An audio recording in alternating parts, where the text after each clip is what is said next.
Hello, my name is Alan. My pronouns are he, him.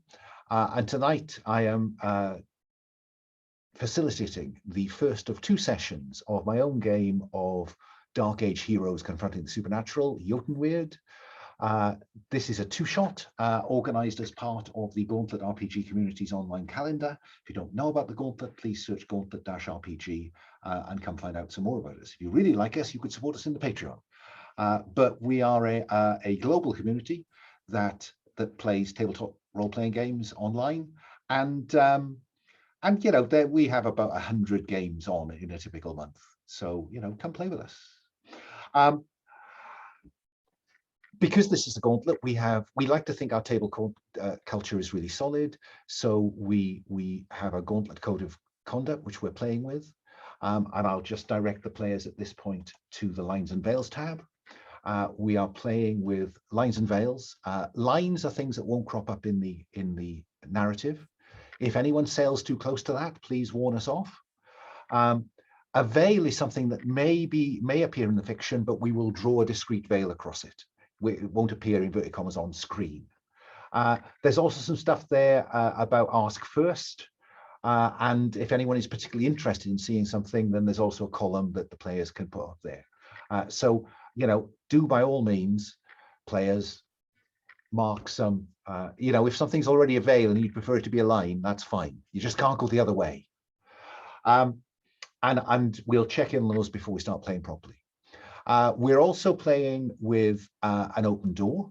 So, you know, if something happens in the real world, don't feel, players, you have to stay locked in front of your computer. Go answer the door, deal with stuff that happens.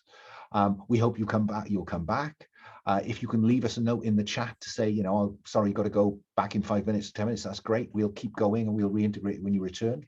Or not if you don't, because of course the other use of the open door is if this turns out not to be the game you hoped it was going to be and you're not having fun, for goodness sake, don't stay, right? Go and do something more useful for the next 3 hours. And that also applies to me, but I'm banking on being here all the way through, just to reassure you all. So we're playing with lines and veils and the open door. We're also playing with the X card. The X card is there if anything comes up that you didn't think was going to be an issue, or you didn't imagine, or you didn't add to the lines of list and veils, whatever. Then the X card is there to just call a halt to play and just, you know, help us not go somewhere that's uncomfortable, because the objective is to all have fun at the table and not feel discomforted. The best way to play the X card in a game I'm running is to actually show me an X, because I tend to be focused on your faces. Otherwise, put it in the chat. If anybody sees it in the chat and it's clear I haven't noticed it, please draw my attention to it. I won't ask you, you know, why you've I don't care why you've played the X card. What I do care about is what do I need to avoid. You can play the X card, you know, as a kind of proactive, I'm a bit worried we're sailing a little bit close to something. Can I just pause and check in? Or the X card, I might say, well, okay, how far do you want me to rewind in the fiction so I can play forward and avoid that bit that made you feel uncomfortable? Because the objective is that none of us feel uncomfortable. So that's the X card. I talked about code of conduct. So a very brief kind of skim of the game in terms of cats. The idea, this game is set about 200 years after the Roman Empire abandoned Britain. So this is around 600 AD CE. A previously Romano-Celtic culture has been displaced from a part of the country that is becoming known as Northumbria in the northeast of what is now England. That warrior culture, that Saxon culture, has displaced the previous Romano-British, Celtic, sometimes Christian culture in favor of a pagan North European culture, a Saxon culture. I'm using Saxons here to cover Anglo-Saxons and Jutes, right? Any of those groups of people who arrived in the British Isles in that period. This may not have been, you know, genocidal land clearance. This is likely to have been assimilation. They are a warrior elite who have taken land. that previously belonged to other people. So there is a sense, I suppose, in which, you know, Saxons have a slightly higher social standing than Britons, but not necessarily. We're going to begin. We've already done the character creation off screen, so we'll go through those characters in a moment once the players have introduced themselves. Then we will work out between us the settlement that you are visiting and perhaps why. And in terms of tone, this is a world, this is a time, I suppose, where life is cheap, life is harsh, life could be a bit dark and gritty. So that's the general tone. In terms of touchstones, I would say, though they are set about 200 years after this game, The Last Kingdom on the TV, Vikings on the TV. If any of you read Bernard Cornwell's Warlord Chronicles, set in a kind of slightly earlier, vaguely Arthurian, post-Roman Britain, that's the kind of spirit we're going for. That's the kind of feel we're going for. This is a game where people confront the supernatural, which is a threatening thing. People are, you know, ordinary people are very aware the supernatural is real. They fear it. It is rarely benign. And so it is possible that we will stray towards some fairly adult and horror themes. And that's why those safety tools are in place. So that's the general pitch of the game. Let us meet our players and ask them to introduce the player characters. Will, I'm going to start with you because you've played earlier versions of this game more than anybody else. So Will, and then I'll go right to left on the character here, but come back to Sam last. So Will. Hi, my name is Will. My pronouns are he, him, as are those of my character, Walden the Arrow, who is a hunter who has gained the sobriquet, the Arrow. I don't know why yet, but probably due to, you know, using a bow and arrow. And Walden, yeah, he's a hunter. He used to hunt, you know, the dark and dangerous places of the lands for food because he could get in there and he could find things and he knew how to deal with what would come at him. And then the Lord's bride went missing, and then he discovered he could hunt for coin as well. And that's what set him out on the path here. Thank you. We'll find out more about him in play. Let's come next. Rod, say hello, tell us about your pronouns, and introduce us to Thrydwulf. Hi, I'm Rod, he, him, and I'm playing Thrydwulf, he, him, who is a storyteller. I envision him as a handsome youth with playful eyes and viewed mostly as harmless and amiable. And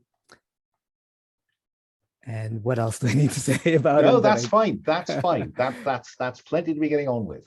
Okay. Let's come to David. David, say hello, tell us about your pronouns, and introduce us to Hywel. Yes, my name's David. Hi, everyone. I use he, him pronouns. I will be playing Hywel, the he, him. Hywel is in the Changeling playbook. He appears to be a young Briton, has dark hair, very deep blue eyes, well-dressed, sort of that kind of nicely tooled leather, lots of gold, a gold torques, probably some gold rings. Would probably be pegged as maybe the son of someone of note, though Hywel is in fact a changeling. He is a Fae being who only masquerades as a person. We'll discover later on how effective that masquerade is. Indeed. And finally, Sam, say hello, tell us about your pronouns, and introduce us to Beornoth. My name's Sam. I use he and him pronouns, and I'm going to be playing Beornoth, who also uses he and him pronouns. Beornoth is was previously a professional hunter trapper, basically lived alone and only would come to town to trade furs and was never very social at that point, but something in the last couple of years has chased him out of this solitary lifestyle and forced him to come and rejoin what little bit of society this community, this group constitutes. And we'll figure out what that is. I love a bit of found family. And so these are our characters. And these characters, I think I want to know a little bit about how they've come together. And again, I'm going to stick with the sequence that I've established so far. So in terms of Walden the Arrow, how do you know that your destiny, Walden, is bound up with this group of characters? I think I know my destiny is bound up with this group of characters because it's an interesting question. I mean, was this, was this to do with the moment you discovered that your gods had given you a gift, or was it perhaps a dream, a portent? I suppose, the way that I think that gift manifests is in knowing and seeing the tracks and trails that lay before me, and where the hunt continues. And the hunt always leads back to these. Every time I have broken from them, I have found myself crossing paths with them again, until I've got the hint, essentially. Okay, because Woden, you're a Saxon, you're a pagan Saxon. Woden has granted you the gift of true path. Your god sometimes show you the true path when the way is unclear. So you've encountered them, and then you go away, and it seems like your feet are always drawn back to them. And Woden will not let me walk a false Away. path. Fine, I like that. What about Thrydwulf? Thrydwulf, what is it that leads you to believe that your destiny is bound to this found family, this mismatched group of souls? I think I was performing at some sort of gathering hall, and I was singing a song about different animals in a forest gathering, and I think with each verse, each verse is an animal, and as I sang each verse, I think each of the three other characters walked into the gathering hall right at the same time that I sang the verse. I think the crow for Hywel, would a falcon suit Walden? Look, I tell you what would be great. I think put a pin in that, and let's see these characters in play, and then you tell us how this reminds you of the animal, because I think that we'll get a flavor for these hopefully fairly swiftly. I love that. That's great. Thank you. Hywel, what about you? Because you are an outsider by definition. So how come you see these three as any kind of collective destiny?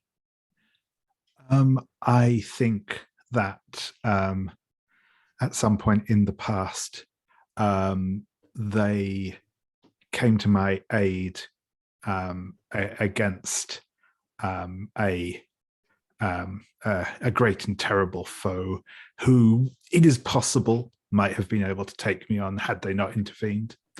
And as such, I am now bound to return the favor to them. And even if I didn't want to, I would not have free will in this choice.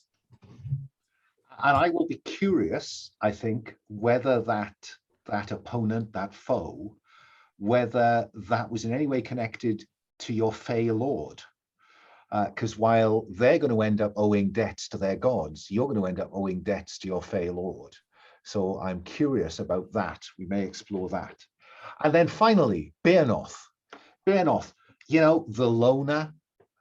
Why on earth is your destiny bound up with these? Yeah, so Beornoth has this, what he calls the curse of Gwydion, this tendency to see things that shouldn't exist, as like just people will look strange to him, or the creatures that skulk the night will just show themselves to him, and he doesn't understand it. And this group are the first group that has actually taken him seriously. Right. And it's less of a destiny thing, and it's much more about, I prefer to not be around people who call me a lunatic and cast me out every time I talk. I like that. So they believe that you can see things Correct. because you have been granted the sight. This is great. Okay, so given then that shared destiny, each of you feels that Hrothford is a place you need to be. Yeah. So I'm curious. Let me go in reverse, just put a bit more pressure on Sam and take a little bit of pressure off Will.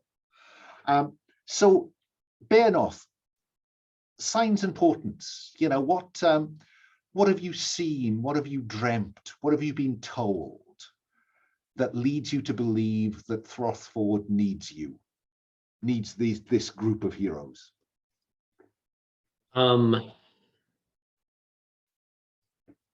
I think we were passing near the village and not necessarily intending to go to the village.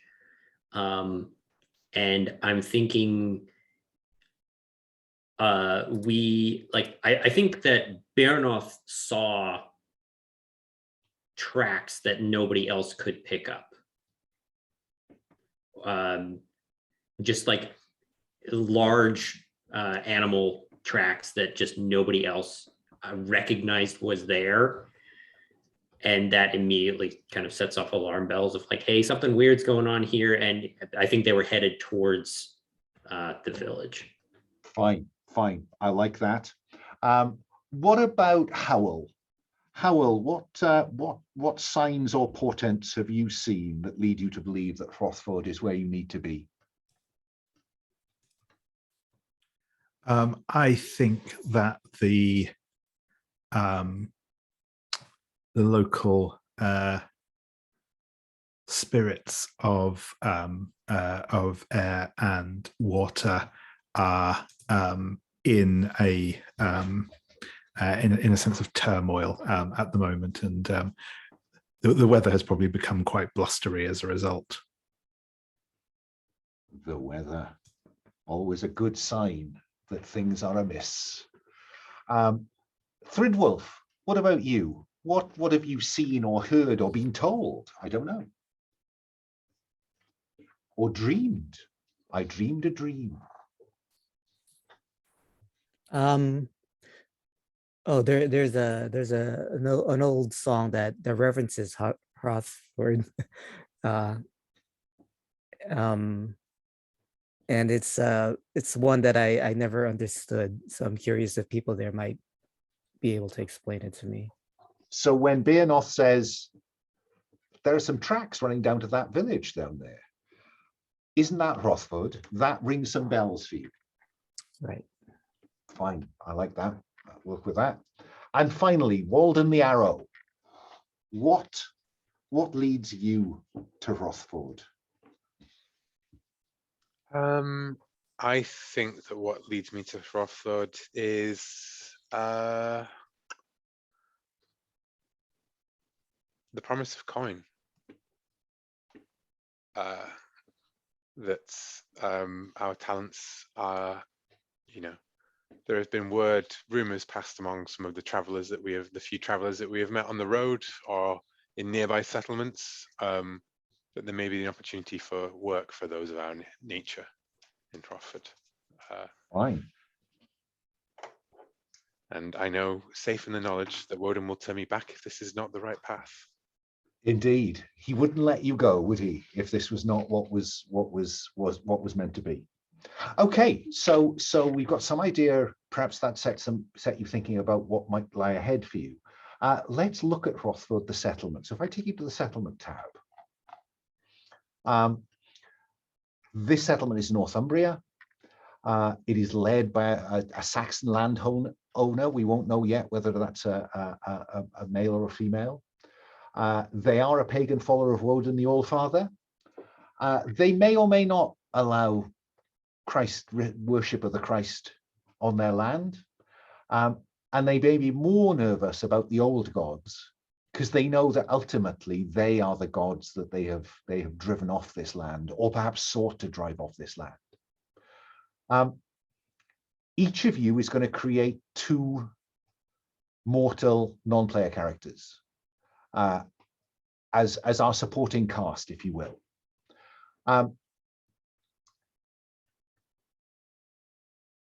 the idea is that you get a decent spread between the village and those that occupy the Lord's Hall, maybe the Ladies' Hall, the landowner's hall.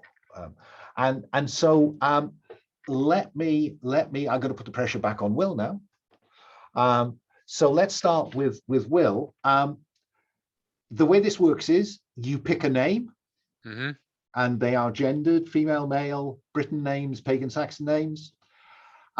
You pick a description and a role within the settlement. So as an example, this could be, take the top line, Alfgar, the aging Saxon spouse. I could roll for it, right? Yeah, it's a D2 and a D20 on most of these lists. Cool. If that's what you want to do. So 2 and a 13. So that would be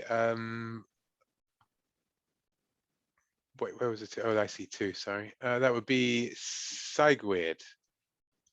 Sigweird? Maybe I'll just go Sigweird. Or I mean, or go for a different name that you can pronounce. Yeah, and then take the pressure off all of us. Yeah, I'll go for Cuthred. Cuthred. 13. Yeah, Cuthred. Okay, fine. Some of these names are used more than others. So Cuthred, fine. And what is the description of Cuthred? You know, from aging all the way down to young, or write one in. Cuthred is definitely he's Cuthred the burly. The burly, and then if you tick the box as I've just done, so because nobody else now can use burly, right? The only burly mortal NPC is used up. So burly, and is that loon? Yeah, why not? I like the idea of being a burly loon. Okay, that's definitely great. Yeah. So Cuthred the burly loon, who could either be in the hall or in the village. Fine. Let's move across the character keeper to Rod. Rod, who do you want to be a supporting character here? Something like an old witch type character. Okay. The name would be Ardra, Ardra, which is not on the list. Well, write it in at the bottom and put a tick in.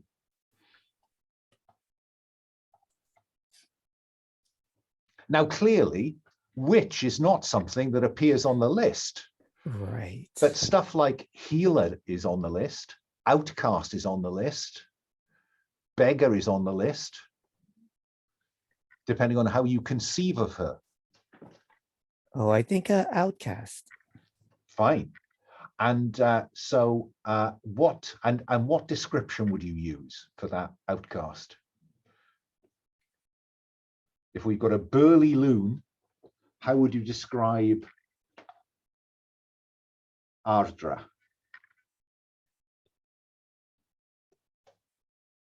And while everybody else is doing this, Will, if you could decide whether the burly loon is in the Great Hall or in the village, and add them to that little kind of map from column AK over. Lest we forget.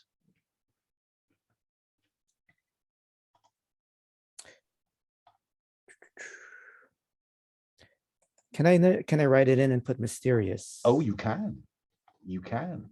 Right. I'm slightly amazed that I haven't used mysterious. No brainer, you come to use it. Okay. And likewise, the outcast is bound to be in the village, so you'll find that there are some assorted little slots over there on row AP. If you fill in Arda, the mysterious outcast, I would be grateful. Then let's go to David. David, who do you want to add to our supporting cast?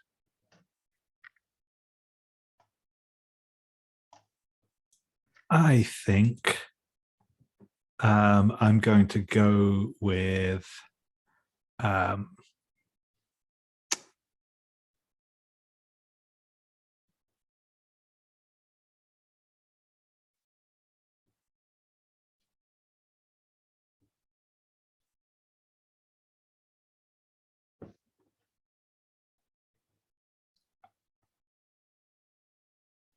I'll say Quenhild the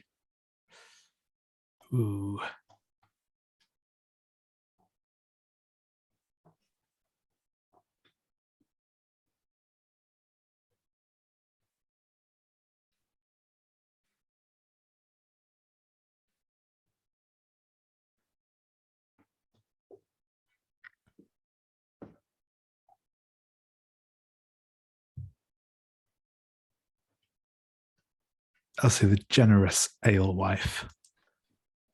Always good to know there's a generous alewife in the village. It might be helpful, just in case any of us forget, if you want to put he, him, she, her in those in that supporting cast as you write them in, just so we know. Or they, them, if you believe that it is not clear. Right, let's come back round to Sam. Who would you like to add to our supporting cast? Yeah, I've been thinking about this. I think I want Osbert the naive heir, although no one calls him naive to his face. Right, we like that, definitely in the Great Hall, fine. And then we do that again. So let me come back to Walden. Who's your second member of supporting cast? My second member of the supporting cast is going to be Gawain. Okay. The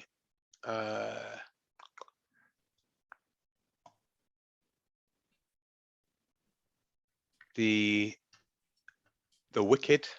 Oh, went the crowd. Yeah. Gawain the wicked.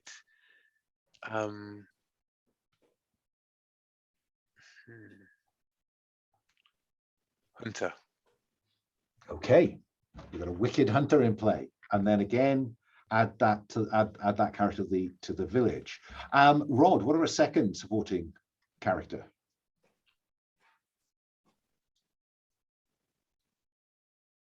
I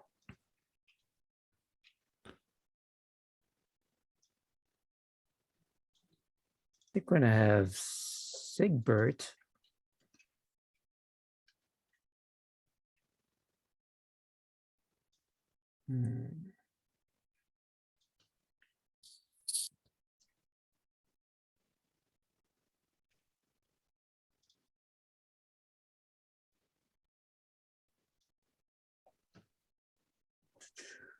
Generous, we have a naive, we have a mysterious and burly. I think we'll make him ambitious. Ah, And a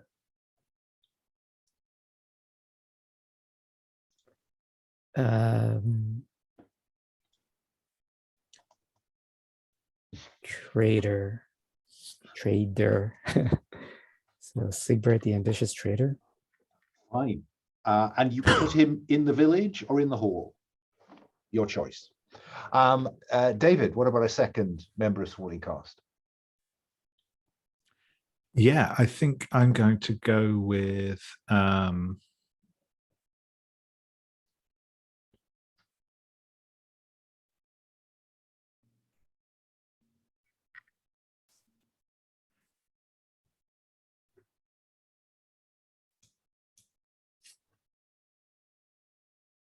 Eotenweard the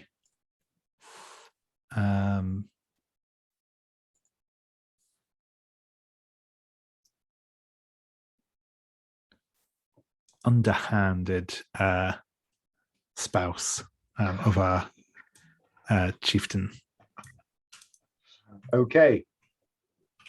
So that defines our owner as male. So I will fill him in a bit. Let's go back round then. Finally to Sam.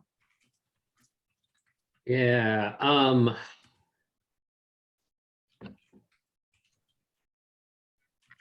Rod, remind me, you were coming here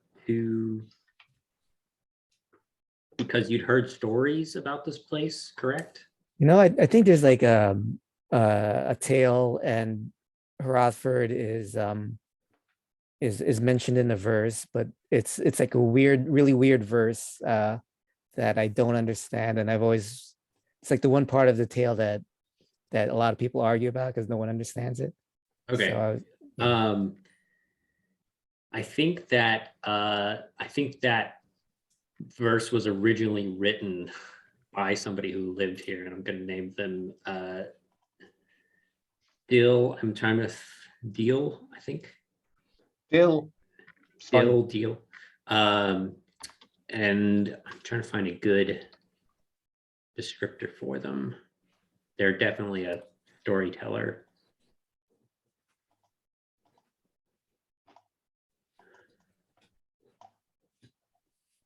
I think people here refer to them as the dishonest because he likes telling stories, whether or not they're real. Okay, so given that I have an outcast, a hunt. Okay, a burly loon, a naive heir, a dishonest storyteller, an underhand spouse, then I think that I have to have Ailnoth as the aging Saxon lord. There is too much family tension already written in those outlines for him not to be the aging Saxon lord. Fine. So we have our cast of characters. I'm going to suggest that we take a break right now. What about back at about 1:15 the hour? Is that long enough? Fine. I'll pause the recording and I'll see you at 1:15 the hour. Okay, back from our break. So, approaching Hrothford. It is like most villages of this time, a scattering of fairly poor-looking huts and cottages. The settlement dominated by the single large building of the Lord's Hall. And that is where you will go to seek hospitality, because it is, without the Lord's hospitality, you'll just be moved on. Now, as you approach, though we've not created any warriors, but he will have people. He will have people who serve him, Ailnoth. And so, you will be seen entering the village. As a conceit, it's always dusk when you arrive at a settlement, because you've been traveling all day. And you were probably going to camp some distance away, but then Beornoth saw these tracks that drew you away from that path. And it's fairly obvious to anyone observing that it is Hywel who is the person of higher status, because normally it would be the person with the highest reputation, but your reputations are all yet to be established. And so it is Hywel with his rather grander clothing and his poise, I think, that will pick him out as the person who is important here. And so when you get to the Lord's Hall, the doors are open. Ailnoth, the Lord, is there along with his family, the heir, his wife. and his doorkeeper who guards the door of the hall. And he says, who comes to my hall at this late hour? And he's looking at Hywel. How do you introduce yourself, Hywel? I am Hywel of the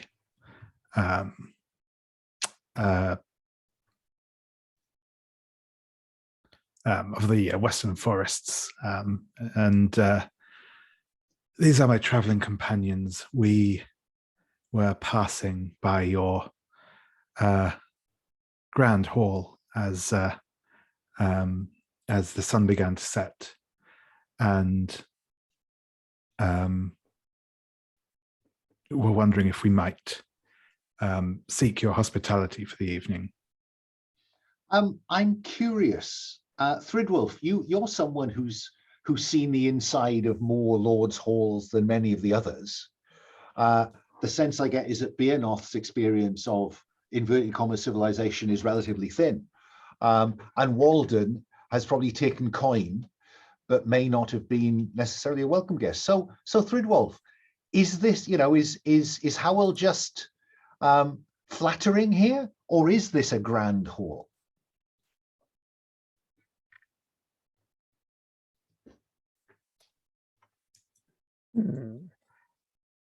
Let's say that it that perhaps it shows evidence of having been a grand hall, but perhaps not as well kept in recent years for some reason. We don't know. Fine. The Great Hall has seen better days. Let's have you roll some dice then, Hywel. So seek hospitality is on the arriving and leaving tab. When you arrive at a settlement, the hero with the greatest reputation or standing rolls plus reputation.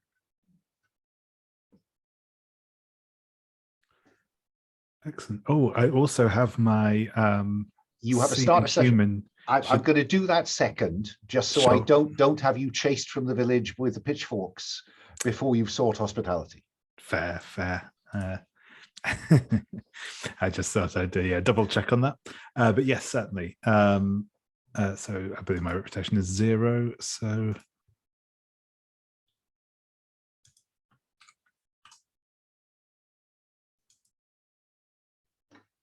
that's an 11. Well, that's not so bad, is it? On a 7+, the heroes are made welcome. And I will ask you some questions shortly. On a 10+, the hospitality is generous and something else may be possible. But let's just assume at this moment you are welcomed warmly into this hall, which is, as Thrydwulf describes, has seen better days. Perhaps, the thatch is leaking. Perhaps the cups are rather chipped. Perhaps it is not as, for a large hall, perhaps there are not as many people present as you might expect. We know that some of the supporting cast are there, but there'll be other, bit part players fleshing out the hall. But it's not as thriving as you might have hoped. Now I think I'd like to do that start of session move, if I may, David. So yes, seeming certainly. human. You clothe yourself in the appearance of humanity. Mortals can sometimes sense your true nature. Roll plus soul.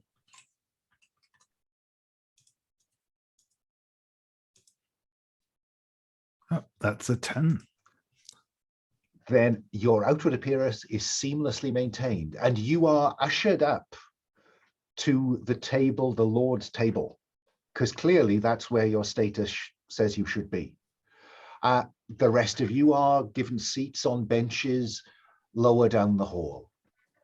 And the conversation, people are interested in visitors, what you know, they have things to tell you. And that's when I think we'll finish settlement creation, because as well as supporting cast, you also get to tell me about a local place of interest. If you go back to the settlement tab, next to all those characters that you defined, you'll find each player then adds one nearby place of interest. Each will have a particular characteristics and move associated with them. But let me go to Walden the Arrow. What are you told of?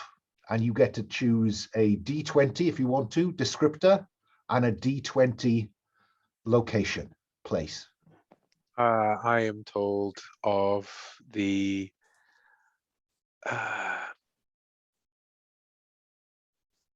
Misty Forest.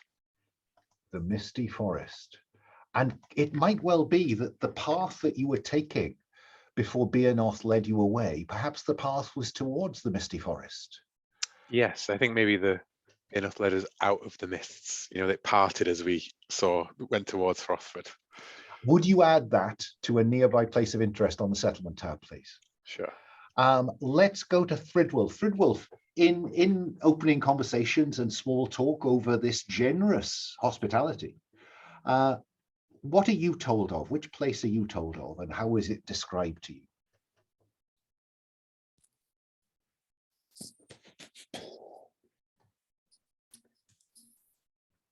I think that we are warned not to go to the haunted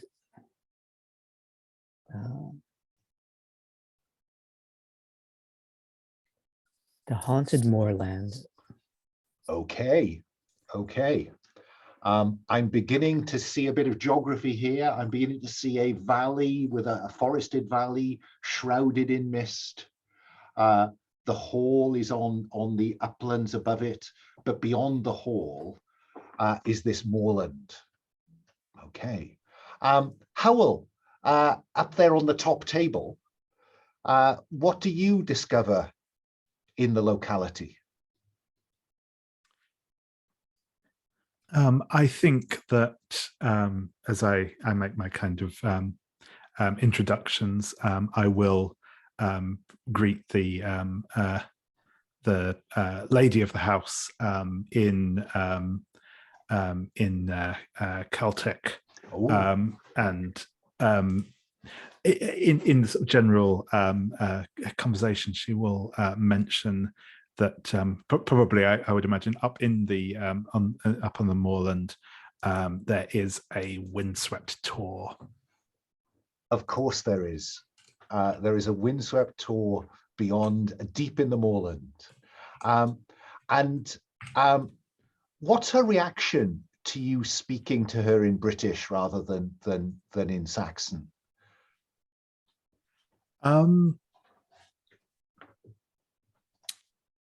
I think she's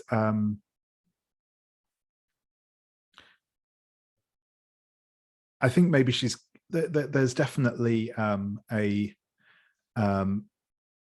she definitely does the whole sort of being flattered that someone's spoken to her in her sort of mother tongue sort of thing, but at the same time I think there is a hint of curiosity, because I don't think that there are probably many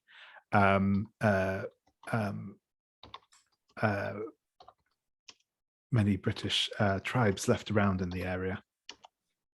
So she is now curious about Hywel.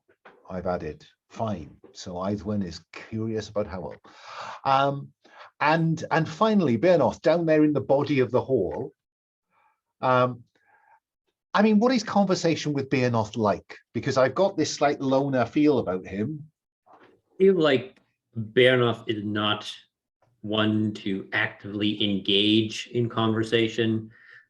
He is kind of gruff, and his demeanor and smell are usually enough to deter people from talking to him, but he's able to kind of like pick up bits of conversation around him and listen to all kinds of different things.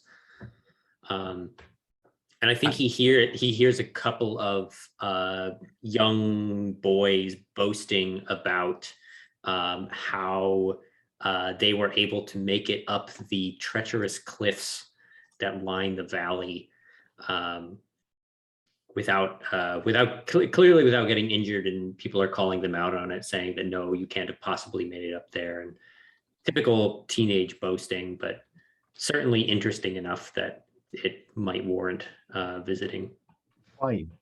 Can you add that to the nearby places of interest as well, please? And then let us now revisit the seek hospitality. So on a 7+, the heroes are made welcome and offer hospitality. The heroes agree which of the following happens, or they defer to me, the fates. There is a heated disagreement between non-player characters. Who is involved? Is it the lord, lady, or someone close to them, or someone else? Something unusual happens. What do you see, hear, or feel? Do you believe the supernatural is involved? What makes you think so? Or do the doors of the hall burst open and something happens? Or is it something even more flavorful? So who would like to put a suggestion of which of those? You'll find these on the arriving and leaving seek hospitality move.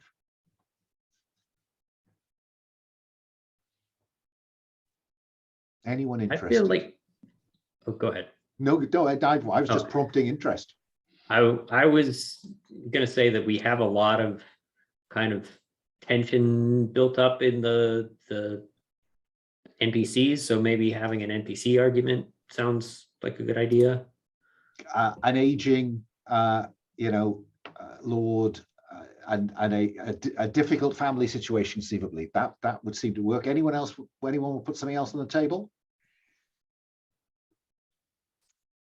Well, yeah, there's either that or the doors of the hall burst open and what enters, the Beowulf situation. But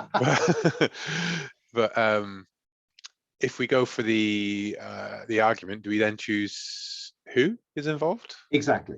Yeah. So if we go with the argument, I'll tick Sam off and I'll move through the character keeper asking you other questions. I'm fine with an argument. It sounds good to me. Okay, so we've settled for there's a heated disagreement between non-player characters. Let me go along to Walden. Who is involved? I think that Dill the Dishonest Storyteller is involved. Okay, and who Dill is arguing with whom, Thrydwulf?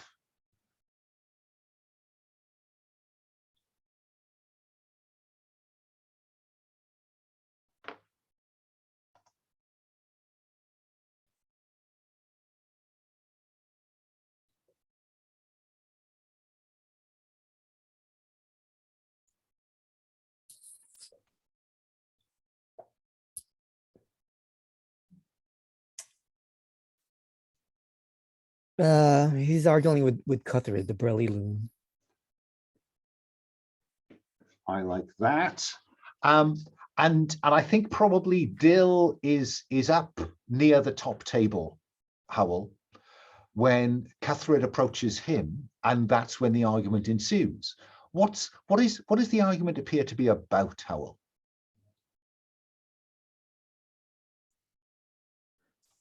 I think it's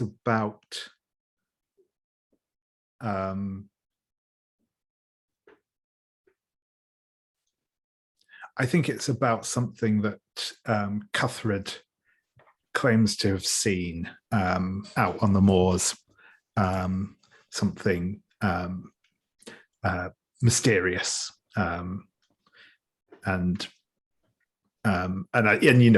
Dill is just saying no, that's nonsense. There's there's no supernatural shenanigans going on here. Now, I will remind you, Hywel, that on a 10+, the hero you are, I think, given the circumstances, close enough to act with advantage in response to these events before any NPC. So yeah, Dill is saying, no, get away, you fool, you idiot, you stupid loon, don't disturb our lord. And Cuthred's burly. I'm seeing a big man. I'm seeing maybe a slightly paunchy man. But what does Hywel do if he wants to act? He doesn't have to act. And I will say, I think yeah, Hywel will lean forward and say, "Speak, man. I'm curious to hear what you have seen. It will certainly be an entertaining tale, if nothing else." And with that, he'll kind of, turn to the Lord and sort of,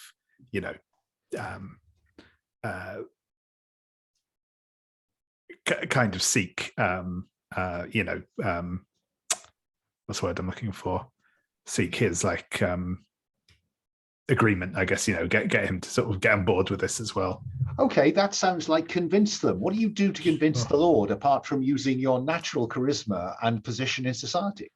Yeah, I think that's primarily going to be it, and I think maybe as I do, I'll maybe kind of drain a bit more of my drink and kind of wave over the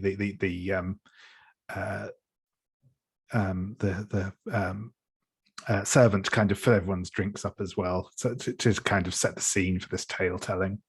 Okay, let's have you roll plus subtle to convince the Lord to go along, to give you permission, if you will, to sort this out.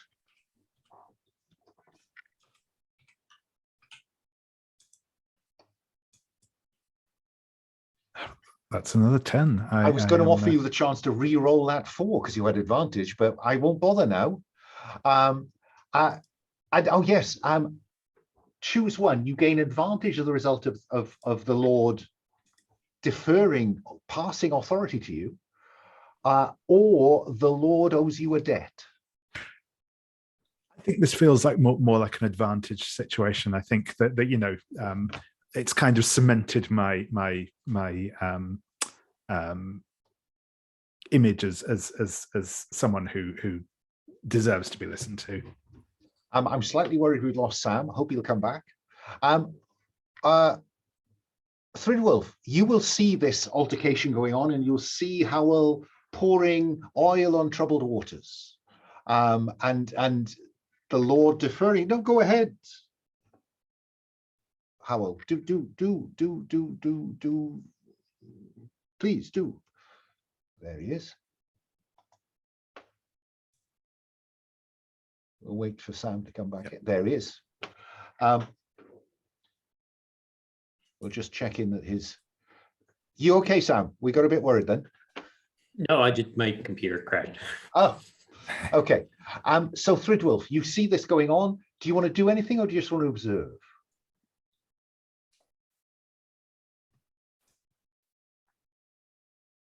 Oh yeah, I think I will. Yeah, I'll just yell a story. And Yeah. I think that probably puts you on Cuthred's side, who wants to tell his story, and probably I think that Dill just looks daggers at you, because he's seen the instrument, he knows potential opposition when he sees it, and he looks at you as if to say, "This is no business of yours, intruder." I'll Walden. give him a wink. Walden, what about you? I think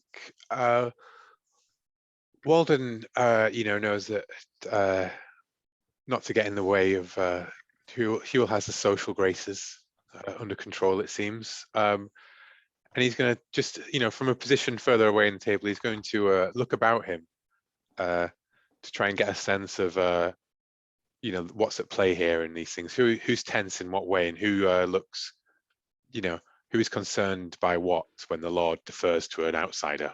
Okay, so with this story, I guess, who might have a spark of recognition or something at So are you waiting for the story to be told, or do you want to look about you with the option of, if you're successful, you could tell us what the story's about? Oh, yeah, let's do that.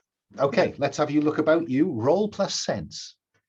Well, I have an ability that lets me roll plus steel instead of because you are a wily hunter. I'm a hunter, so I will roll with my steel, and that's a 10. Well, you lot are not going to give me much to do tonight, are you? So look about you. 7+. Either ask one question or ask the fate to reveal a foe's weakness or confirm they don't have one, or agree with the fates a detail to add to the scene that enriches the fiction, or ask them to do so. So you could tell us something about the story Hrothford tells.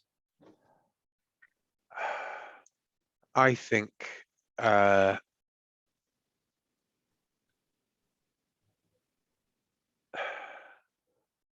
that he sees Hrothford says that he has seen the Lord's dead son walking the hills, walking the moorlands. Wow.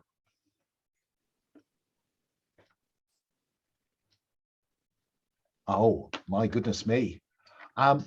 Which of the supporting cast in the Great Hall, Beornoth, respond to that? And then I'm going to come back to Will to ask him if he wants his if he wants anything else.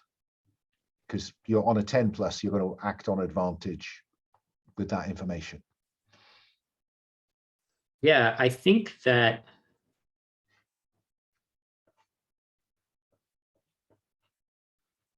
I think the general consensus is like laughter and like almost derision, like, oh no, he's crazy, he's going off again.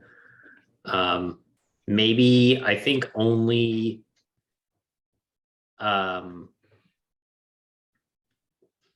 I love the idea of Osbert believing the tales about his brother. And so he's genuinely worried, but everybody else thinks that this is just lunacy. And that is how it goes down in the hall. There is general laughter. Ah, yes, the loon speaks. Is lunacy again. Speak more lunacy, Hrothford, shouts a drunk from the back of the hall. Give us more lunacy. But yes, the naive heir looks at Hrothford, and the look on his face is of complete belief and perhaps awe.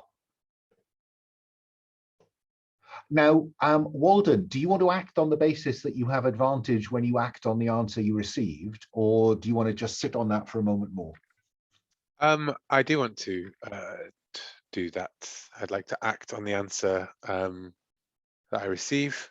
And how could I do that, perhaps?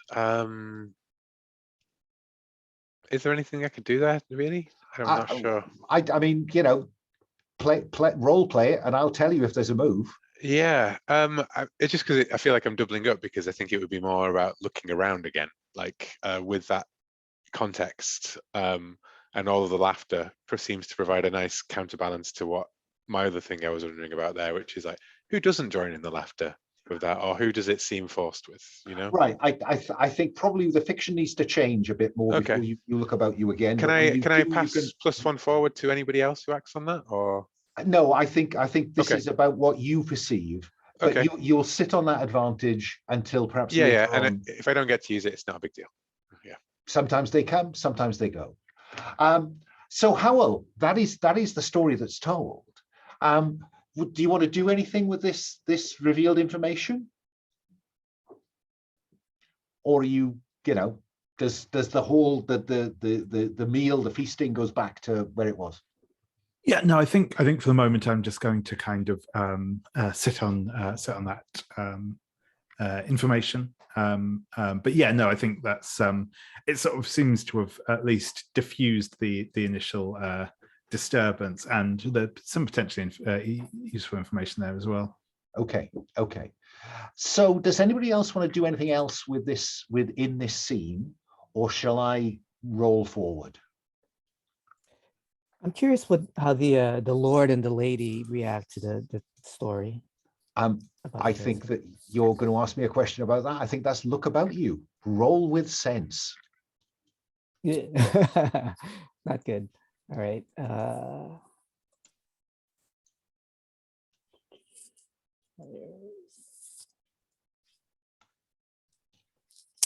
6. You're a good-looking lad, aren't you? I think so. Yeah. and I think Ailnoth, the Lord, sees you, and he says, "You stranger who comes to my hall, why do you ogle my wife?"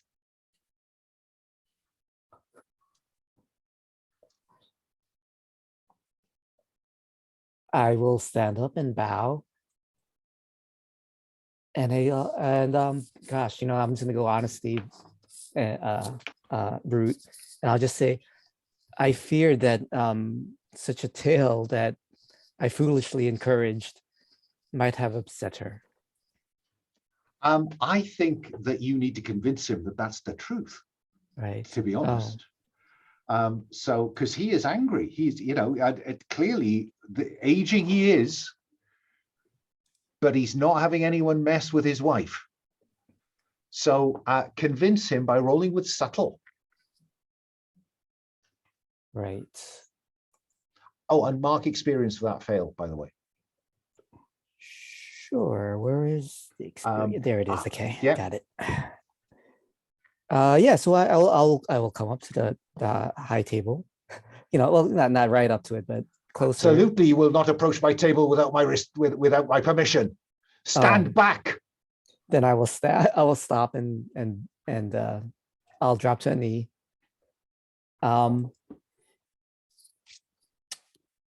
Right. So what am I rolling? Subtle? Subtle. Roll plus subtle. Okay. Which I think ought to be your strong suit. It is, thank goodness. However. Oh my goodness me. Hold that man! Hold that man! And two of his warriors will approach Thrydwulf with the intent of restraining him. Beornoth, you're a quiet man who's potentially dangerous.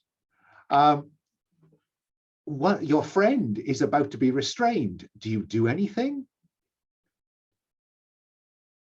I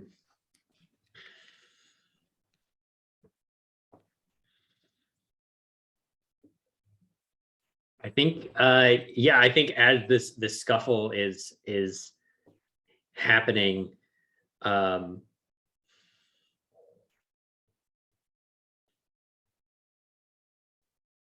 and how do I want this to happen? I think that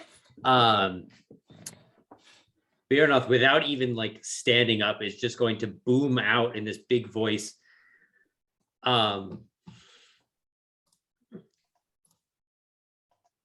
You dare defile the hospitality that you have shown us. Okay. Now this sounds like you're trying to help. Yeah? Help another hero. Describe how you help another hero after their roll. Roll with the attribute that fate agrees is most relevant. This sounds like subtle, the quality of your tongue, rather than a physical intervention.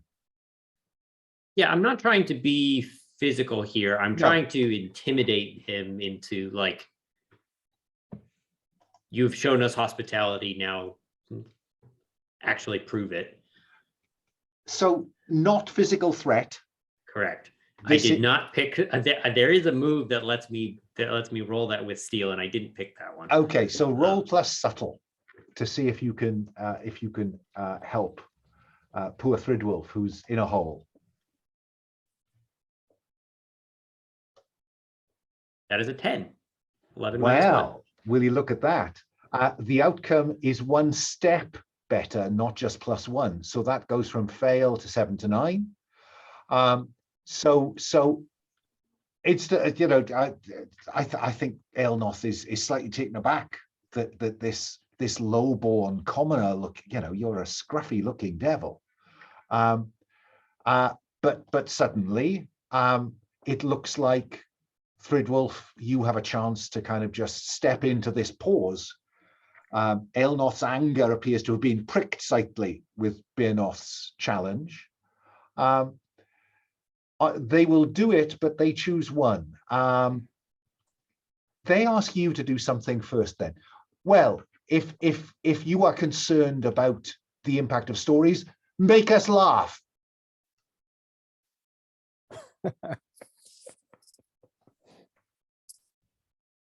Oh Lord. Make us laugh. All right.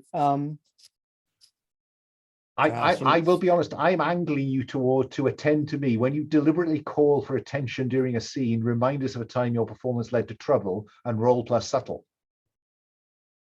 oh, Your playbook move. right. Well, I will remind you to 5 seconds ago. Well, no, I guess it's not really my performance that got me in trouble. Right. I will. Do you want me to see what I'm doing first or roll first? Well, I think tell us, act on the trigger, deliberately call for attention, remind us of a time your performance led to trouble. Not this one. Right. So I will say, Lord, you are wise, for these halls are better suited for higher spirits than the trouble I have caused. I must apologize. And if it's laughter you wish, then let me tell you of a past time when I have uttered such foolishness, and hope it makes you laugh at my my own folly. And I will say, I'm gonna just go and address his fears about when I was at a wedding, and not only did the groom, accuse me of having designs on his wife to be, but the wife turned around and accused me of the same thing, that I had designs on the groom, and they began to argue, and every time I tried to convince the other that I had no such intentions, I just made the situation worse and worse. And soon the wife's family, the bride's family, and the groom's family, they were starting to fight now. And soon, half the village was against half the village, as people kept taking sides. And I had to run away before they killed me and remembered. Well, let's see if that makes Ailnoth smile as much as it makes me smile. So Okay. 2d6 plus subtle.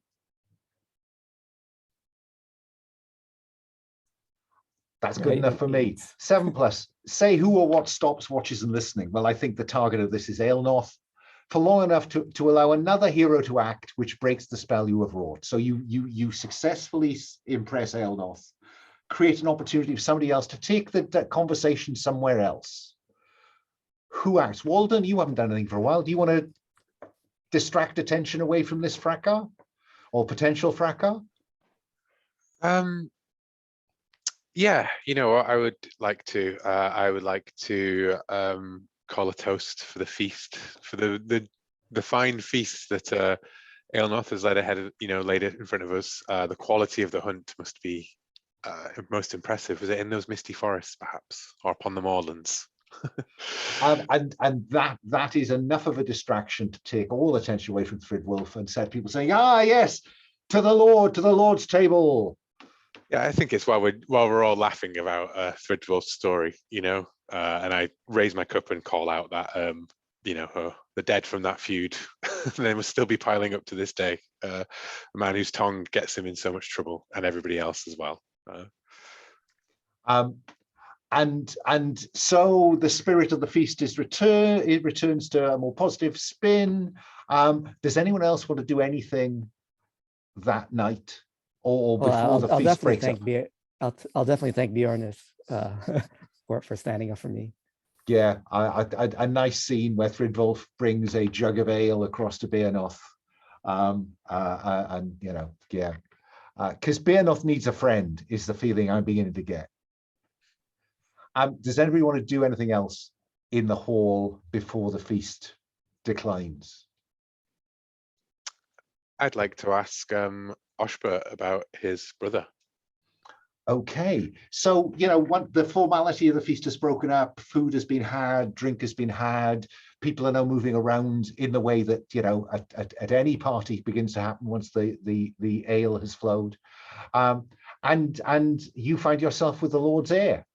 I think we're sharing a jug of, a flagon of mead together, sat at the table as it dwindles and they lay the fires out for the night, and the blankets and everything. I would say, so what happened to your brother then, if you don't mind me asking? I'm going to give you a chance to look about you again on the grounds that you can then tell me if you want to. Okay. That is a 10. Holy mother of God. I know, we're rolling high today. Yeah. Gee whiz. So he'll talk to anyone, Osber. He's a naive heir. There's a reason I went to go speak to him. Indeed. There is no hidden bit of Osber. What you see is what you get. Do you want to ask me, or do you want to declare what he tells you? I want to declare that he tells me that his brother, and I suppose I should choose another name from that list. His brother, Bada. Yeah. The Bitter. He left in anger, like casting like aspersions upon the Lord. It was, he was disowned essentially. He was driven out from the settlement, and he swore that he'd have his revenge. But then his remains were found badly dismembered by a beast of some kind on the moorlands years, like in the days afterwards. Swore revenge and found dismembered. Can I ask how long ago this happened? Good question. I think years, because it was long enough ago that no one's too sensitive about it when it comes up again. They can just pass it off as Cuthred's madness rather than it being like, how dare you, loon, kind of thing. It was more like, we've been over this so many times, it's not happening, Cuthred, and even the Lord can sort of shake his head at this insanity. Because my son is dead. Yes, and perhaps for the best, I'm going to call scene on the hall then. And does anyone do anything? Because you will be given there's some raised platforms around the edge of the hall where people sleep. You'll be given blankets and something to sleep in the around the embers of the hall's great fire. Does anyone want to do anything during the night, or should I cut to the following morning?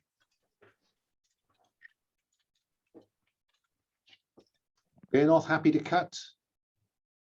No one's going wandering on the moorland at night? Just thought I'd check in. Okay. Following morning, the water, milk, and cheese is served with some bread as you wake. And the Lord will approach you, Hywel, and say, how long will you stay, Lord Hywel?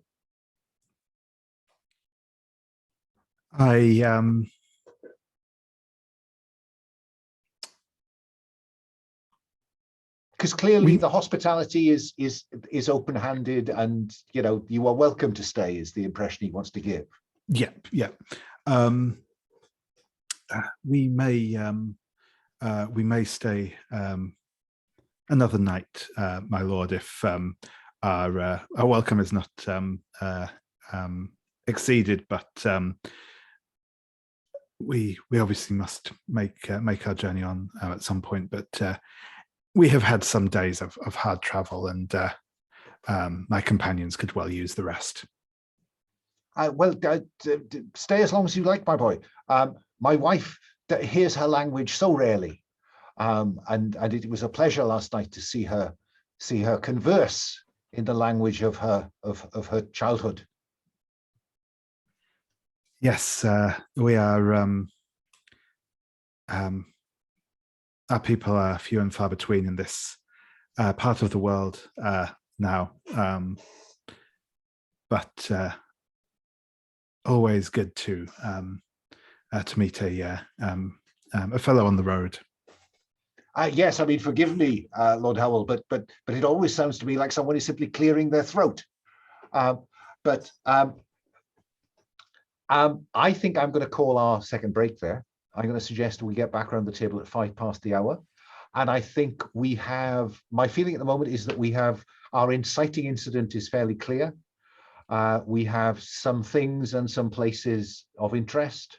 And so my assumption is that when we come back, you will start thinking about protecting Hrothford from whatever is coming. Okay, I'll see you at 5 past the hour.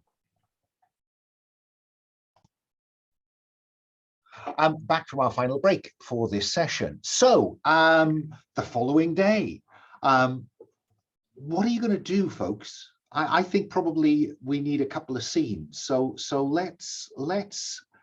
I think I like the idea of Thrydwulf and Beornoth having a conversation.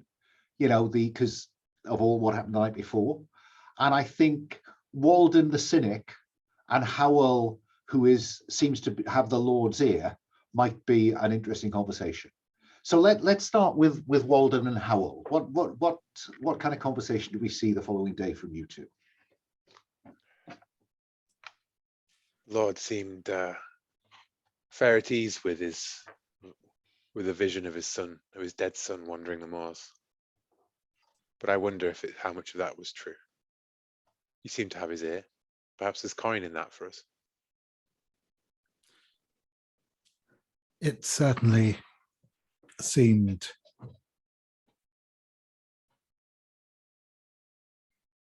unusual that he would be so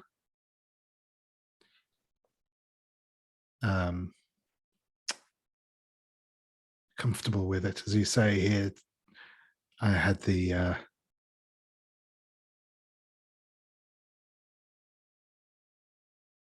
I would have expected him to be more superstitious, I suppose, but maybe we should venture out to the moors and see if we can learn more of what might have been causing this, if there is some darkness out there. Well, I'm always happy to head out on the moors and on the hunt. But if the settlement doesn't believe it, then they may not be there. We should ask before we head out. We should see if we can be paid for our time. For if there is nothing, then at least we'll have been paid for it. Yes, I suppose.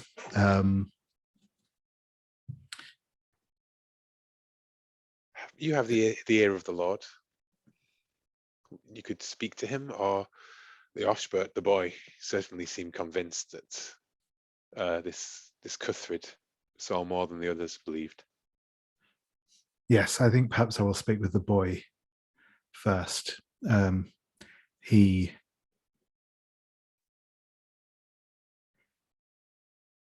The father is, perhaps he truly does not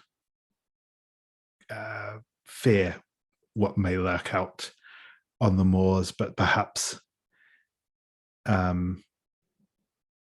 he is concealing that, in which case he may not react well to me exposing it. People will always pay to keep their secrets. Sure. But yes, I will speak to the boy and see what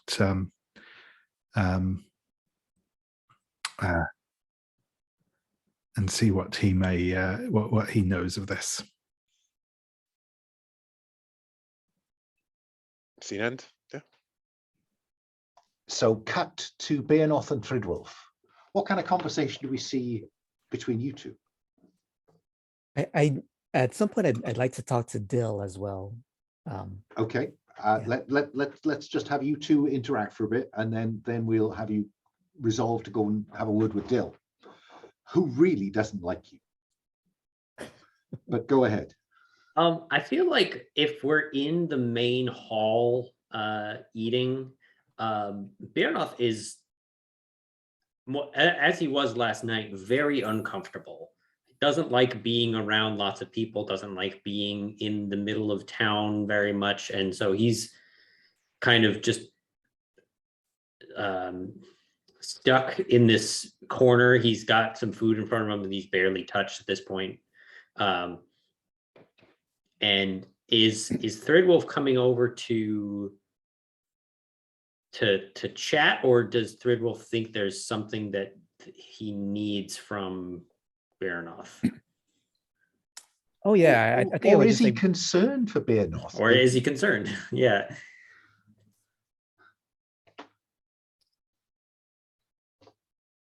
right. I think I'll come over with, like, my bowl of whatever breakfast is, and I'll sit next to Beornoth and I'll just start talking and not necessarily trying to draw you into the conversation, but allowing you, if you choose to talk.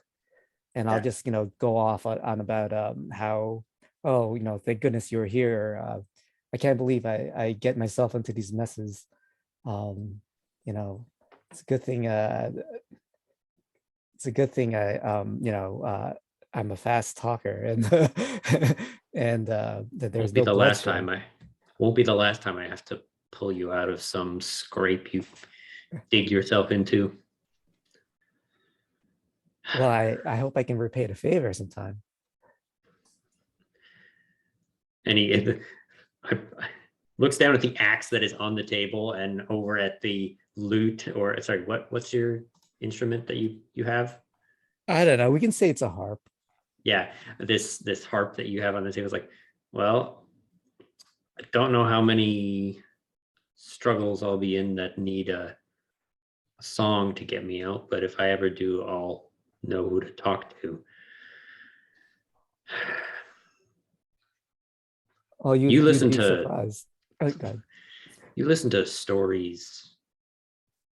What do you think of his? And I kind of nod over at Cuthbert, who's kind of off on the other side of the hall with a little crowd of people listening to him. Oh, you think he's actually crazy, or? Well, I think that he looked scared. So at the least, I believe he believes his own story. I don't think he was saying it just to get attention, like some bards might. And he's not even a bard proper. But I think he saw something, perhaps his own imagination, but who knows? And Beornoth is just staring off at this Cuthred, and until you three showed up, I was treated like him, so I wouldn't be quite so quick to dismiss anything he has to say. Sometimes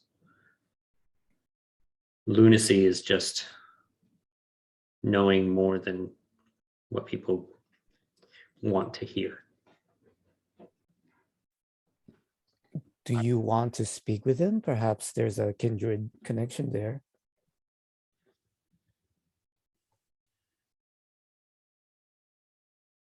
Do I want to speak with him? Well, you are interested No. in his story.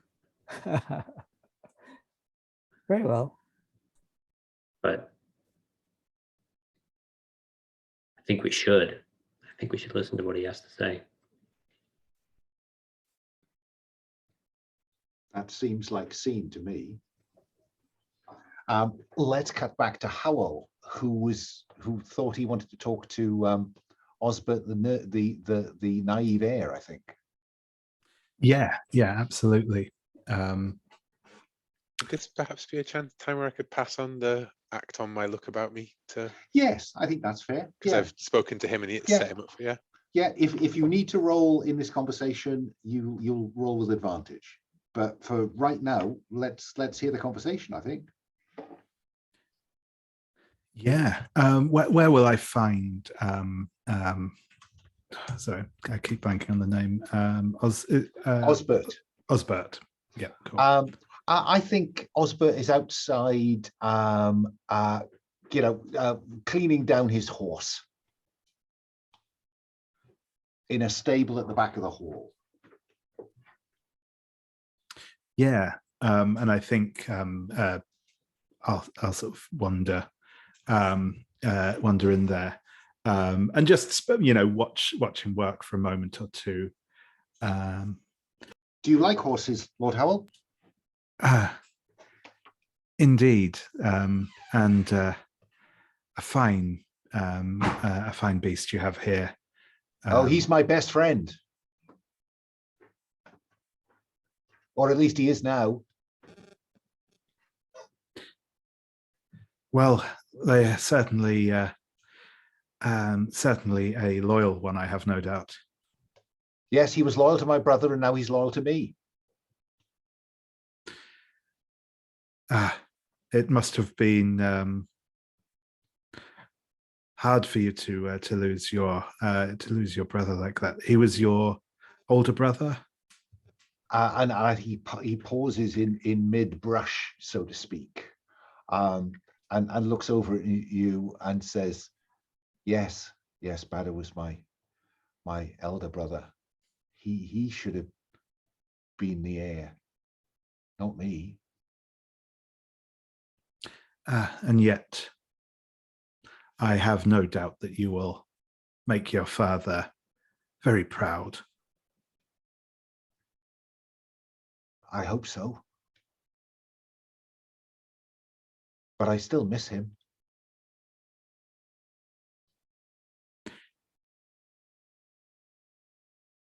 So are the stories true that he was killed by some terrible beast? My father wouldn't let me see. He thought me too young. But yes, people say that he was torn apart. That must have been terrible for all of you.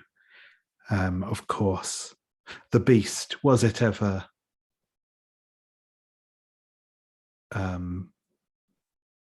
captured, hunted down? No, Garwin couldn't find it. And I heard her say once that she thought it was just a visitation of the gods on an ungrateful son.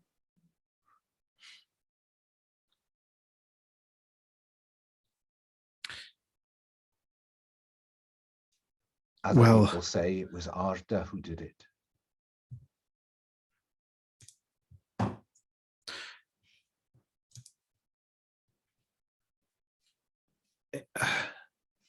And Arda is someone who lives here in the village. They have some uncanny power to control beasts. And he points out of the village to the very fringe of where the kind of grazing for the village's sheep gives way to the moorland. And there is a crude lean-to hut that he gestures and says, "She's a witch." I see. Well, that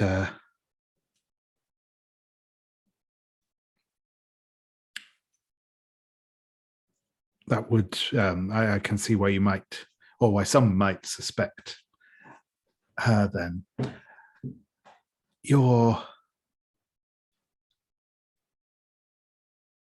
Your father,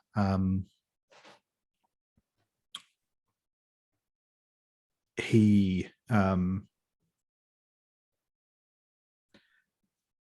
he has not been. He sent people to track this beast. You said this Gawain was unable to hunt it down, but she is one of the great hunters. Everyone knows that. If she couldn't find it, no one can. I see. Very good. My companions have some experience in hunting down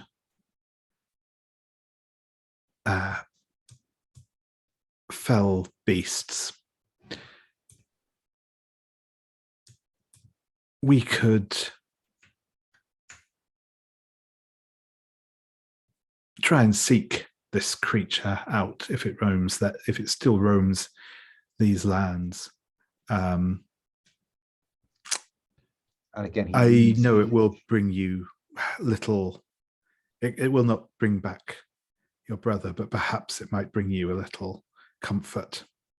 And he'll lean in and he'll say, sometimes we lose sheep. No one likes to talk about it, though.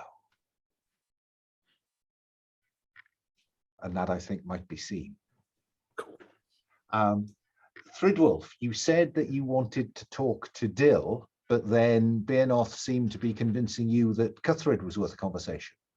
And is that going to be a one-on-one conversation, or is Beornoth going to go along?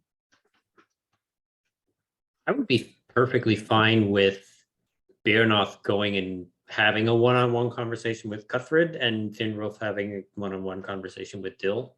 Okay, let's We each have our own do thing that. we want to do. Fine. So let's have Beornoth go and approach Cuthred. Is that, you described him as over in the other part of the hall, listening with a little group of, perhaps a group of children listening to his stories.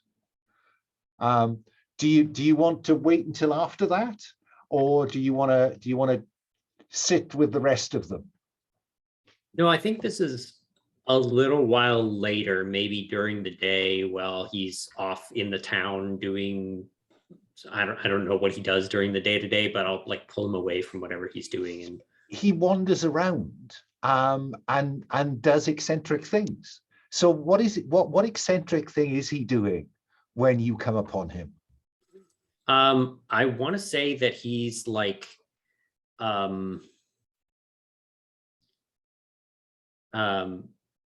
taking moss and putting it on the side of the well, trying to stick the moss to the side of the well.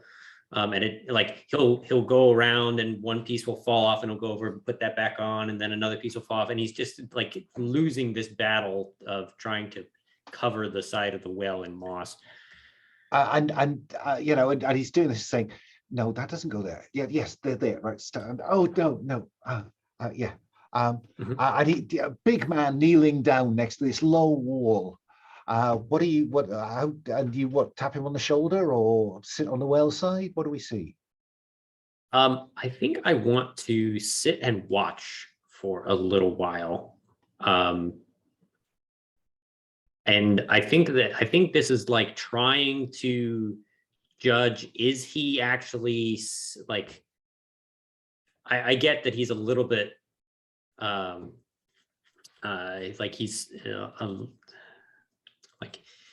he's got some maybe OCD, ADHD type problems going on, but is he actually seeing something that people are missing? And I'm trying to use my own sight to see is there something that he's seeing? Am I seeing the same thing?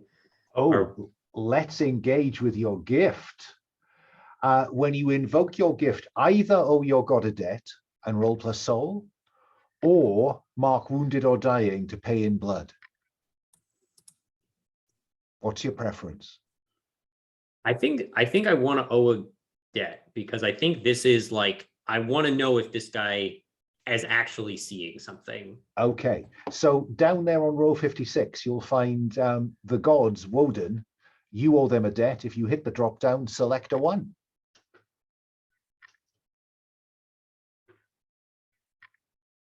I'm only seeing negative numbers. Oh yeah, sorry, yeah, because you owe them a negatives. Okay, that's how that Settlements owe works. you, they'll be positives. Yeah.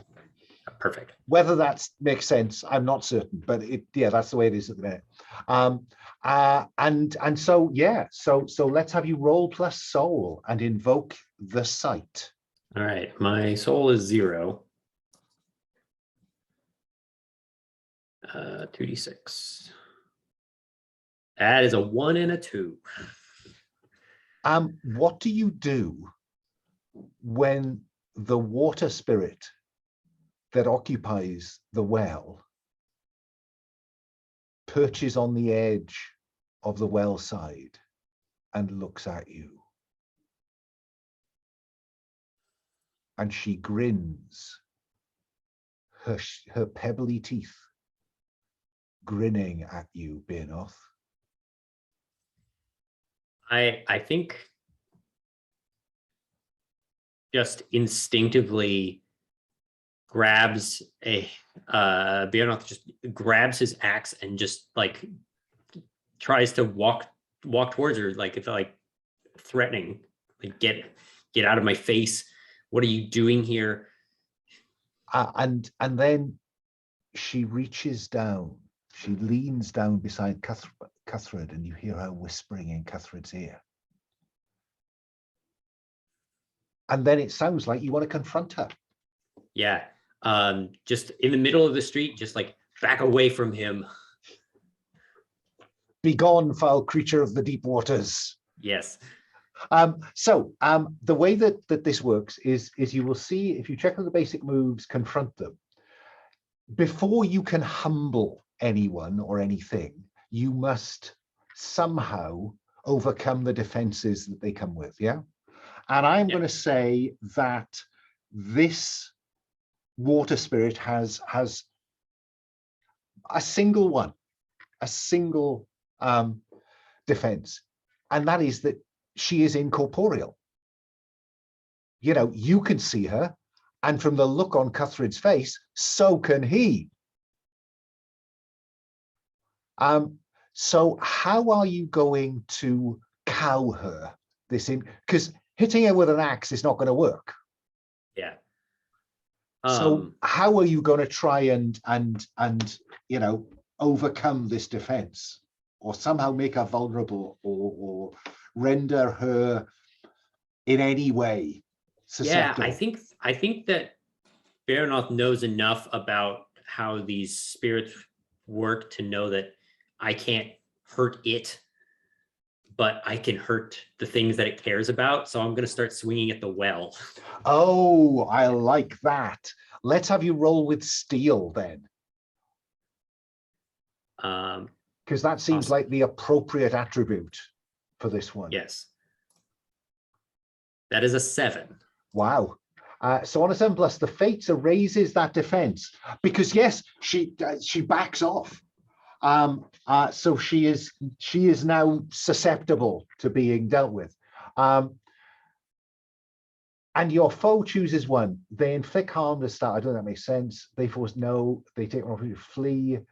I think she takes an opportunity to flee and disappears into the well.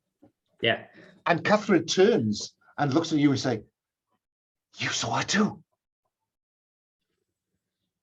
What did she tell you? Don't believe her. Let's cut to Thrydwulf. Thrydwulf, you wanted a conversation with Dill, if I remember correctly. Yes, yeah.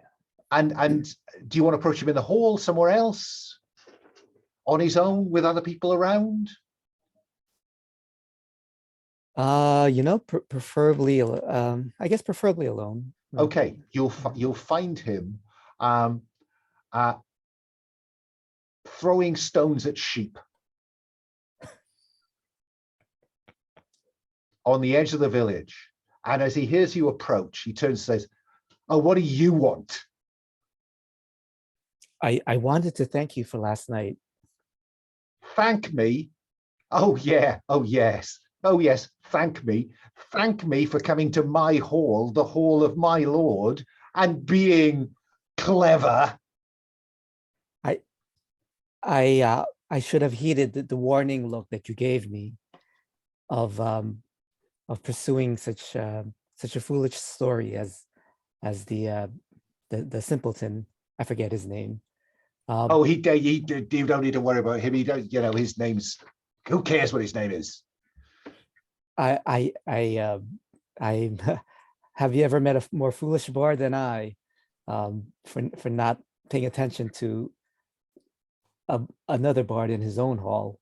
Well, okay, I suppose that I accept your apology, I suppose. Come, let's go get a drink. Sure.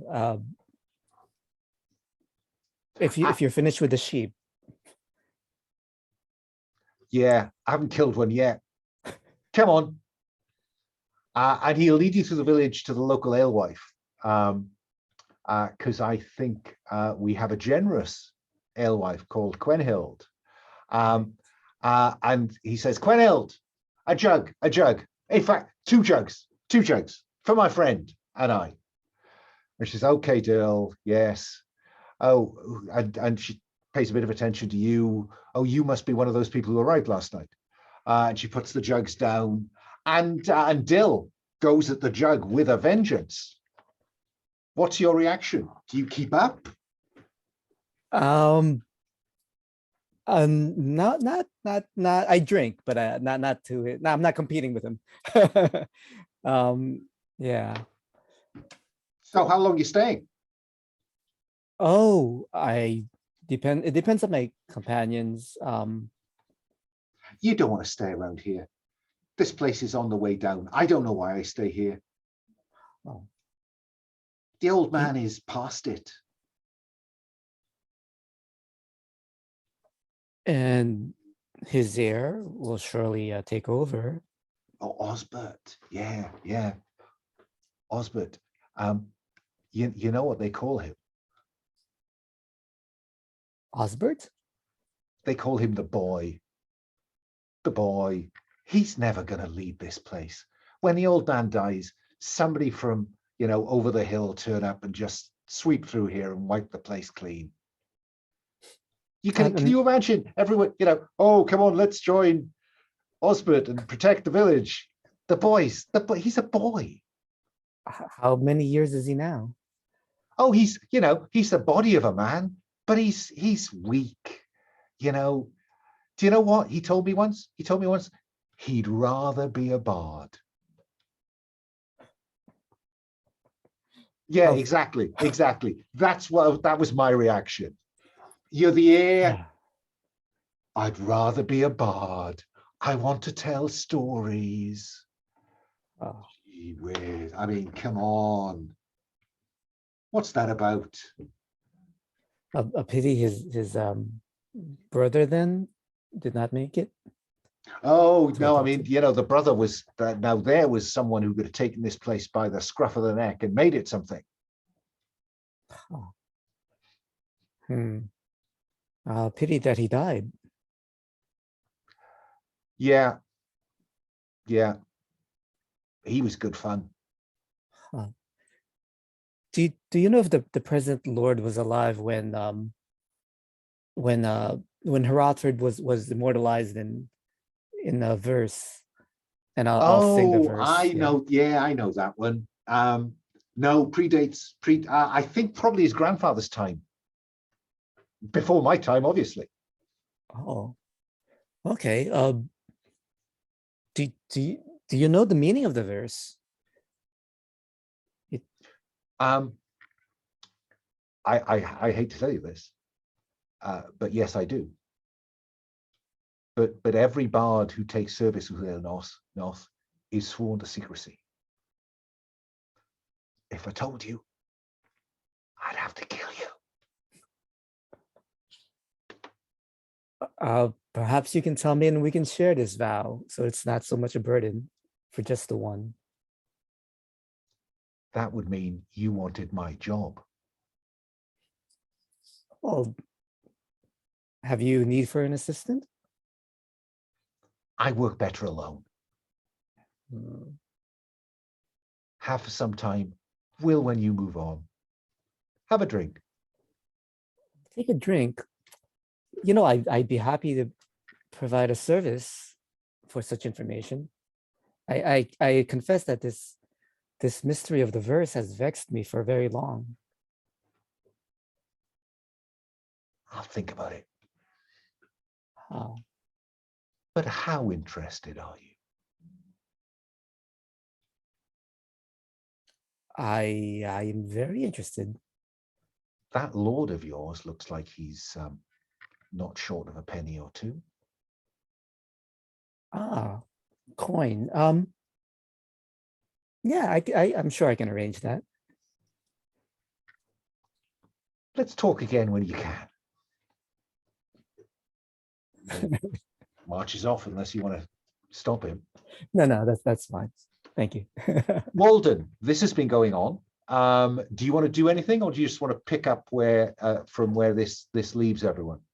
I'm happy to pick up where this leaves everyone. Okay, so let's have the four of you back together, probably not in the hall, but somewhere on the edge of the village. Maybe on the dry stone wall where Dill was sitting throwing stones at sheep. To discuss what happens next. I mean, Walden, you kind of called the meeting. So what are the questions that you're putting to the heroes?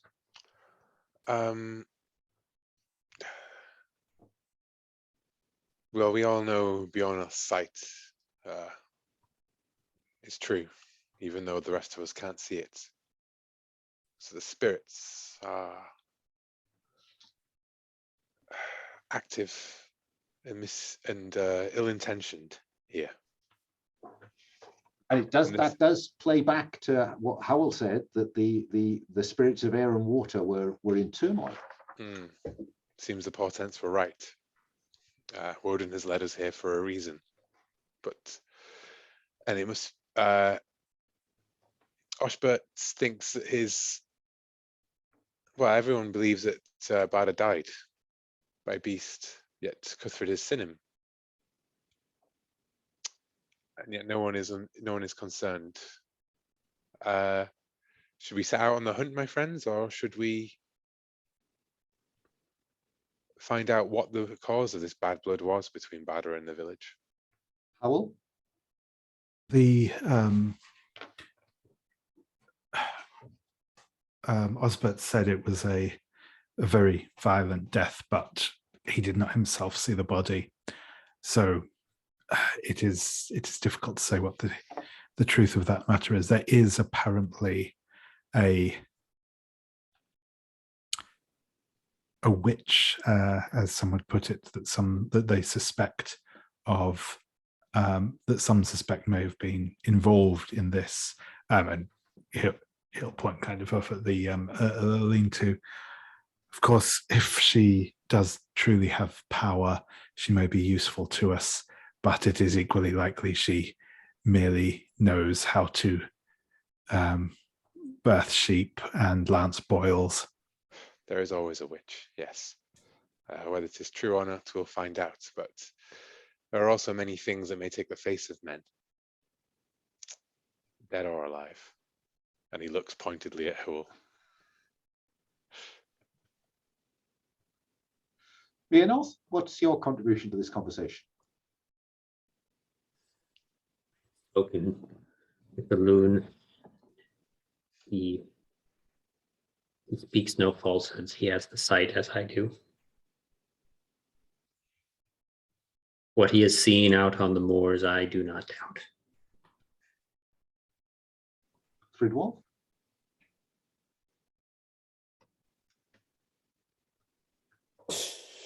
Shall we speak to this witch then, and see if she is, as they say, or have any insight?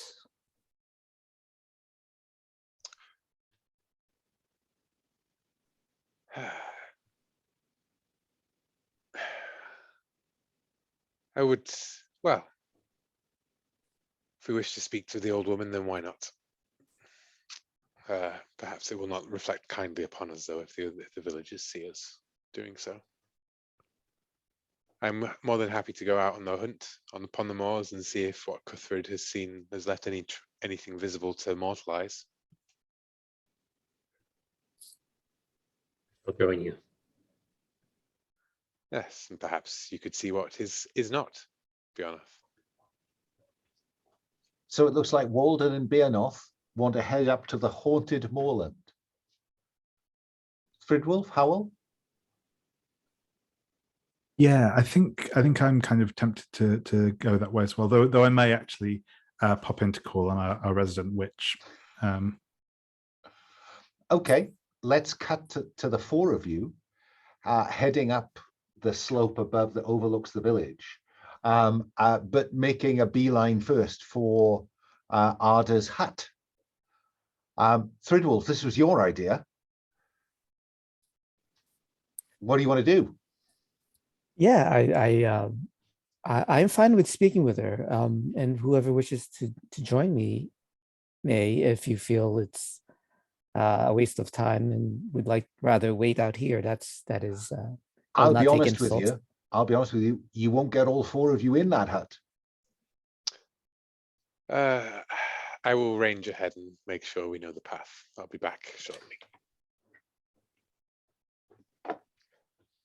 Lord Hywel, do you wish to join me? Yes, I will. I would like to see this woman. Beornoth looks at the tiny little hut. I doubt even I would fit inside there. I will wait out here. So Walden heads up onto the moorland. Beornoth is outside the hut. Hywel and Thrydwulf go inside, where there is a beautiful young woman sitting next to a small fire, just stirring something in a pot. And she looks up, Thrydwulf, as you part the old blanket that is her only door, and says, "Yes, how can I help you? You are not of the village." No, we are recently arrived.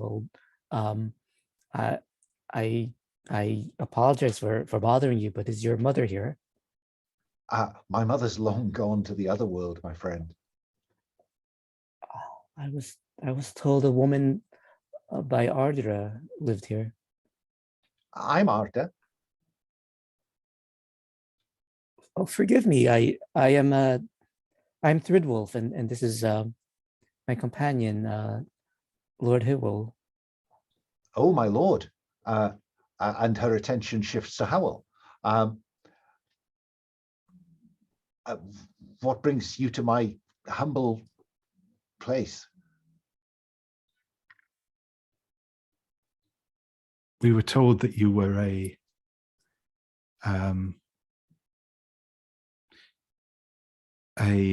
wise woman, and while I think you are younger than either of us was expecting, age does not only come. Wisdom does not only come with age. I was well taught by my mother and her by her mother, and so on, as long as the generations have passed. In what way can I help you? There was. Oh, I'm sorry. No, that was fine. I was just. There was a tale we've heard of a spirit, restless, wandering the moors. As we are not from here, we do not know if there's any credence to such a tale. Oh, the moorland is haunted. There is no question of that. This specific spirit is the elder son of the Lord, Bada the Bitter. I realized what I said. I just kind of covered my mouth.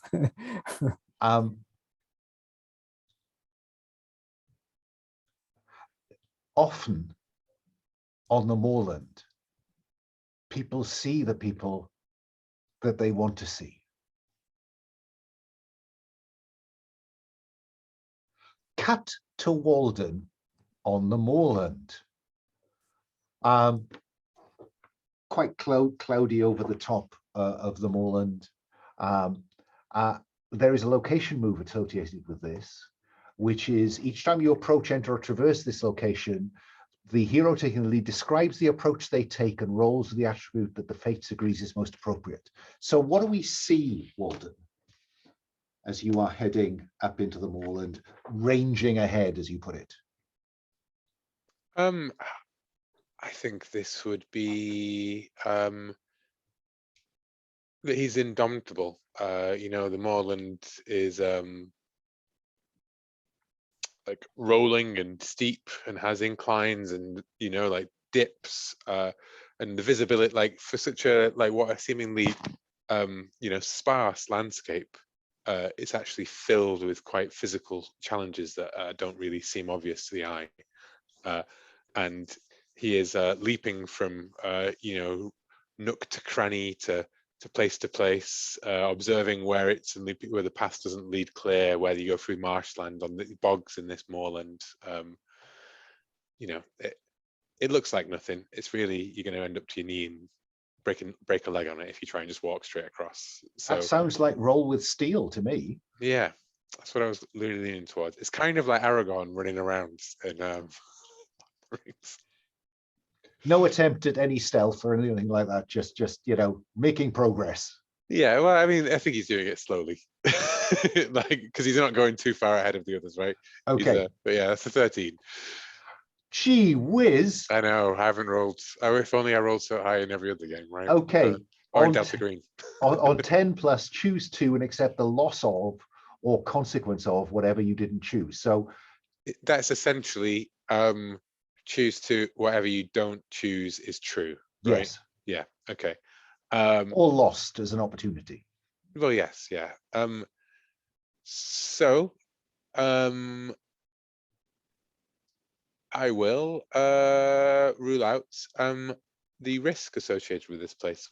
Okay, so describe an immediate helpful opportunity and something that may offer a potential benefit later. I think the opportunity is that, as well as the windswept tor that you can see in the distance, there is another location here. Yeah. Yeah. And I will roll that to see if that makes sense. Yes, I'm going to say you can see a ruin. I like that. Could we perhaps, like moorland sometimes like rolls like quite steeply down, right? And there's maybe like a little valley kind of thing that I can see from a sort of a rock, and within the sort of shadow of that valley there is this ruin, hidden away from the rest of the moorlands. And the benefit, there is a group of people up here that you could approach.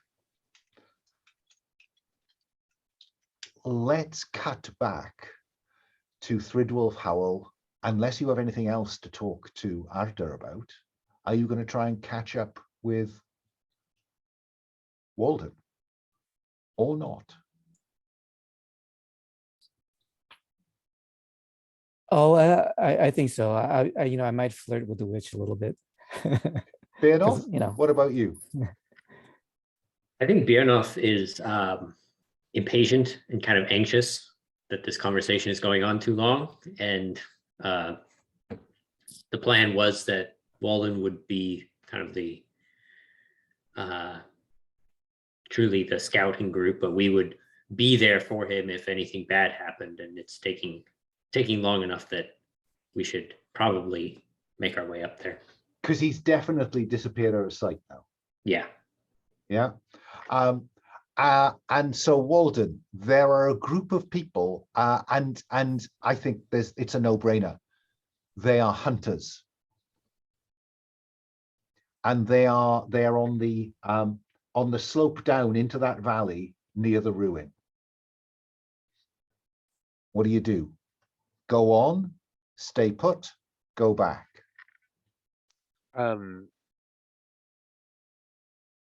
I stalk them. I observe what they are doing. I don't think they're expecting to find anyone up here. No. And I think I will have you roll to look about you. Roll plus sense. Plus steel, because I have the thing, so 9. 9, not a 10. Gee whiz. 10, I know, it's terrible. So Terrible turnaround. on 7+, either ask one question.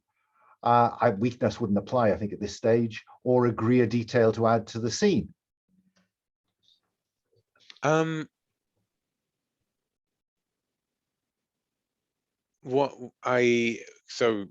can I add a detail to the scene using one of those questions, like what I think might happen next? By all means. I think something terrible is going to happen to these hunters down in that ruin.